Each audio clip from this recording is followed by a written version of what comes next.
Singer asin first runner-up from The Voice Kids na si Darren Espanto. Dakol ang nagpa-picture asin nakiselfie sa iya. Yeah, super! Gwapo niya! Grabe! Ang galing niya mag-perform! Oh my God! Sana pa talaga ako. Ever since before mag-start ang TVK. Total performer po talaga. That's why I really like him.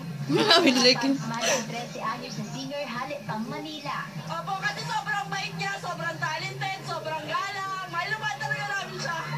Nasa Legazpi unan si Darren para sa iyang total performance concert nagigibuhon alas 6 banggi sa aga sa Albay Astrodome. Mag-enjoy po tayo and marami po akong mga numbers na naka-ready po para sa Di inyo. po ganda pupunta ng banda. Ilang pinaka-primerong solo concert ni Darren sa Albay. Asin sabi niya dainagad siya nagduwa-duwang akoon ang pagkakataon na ini. Marami daw po akong supporters and gusto ko naman po silang mabigyan ng chance na makita po ako. Sa mga mautang magbakal ng ticket, mababakal ini online sa website na www.explara.com. Karen Caro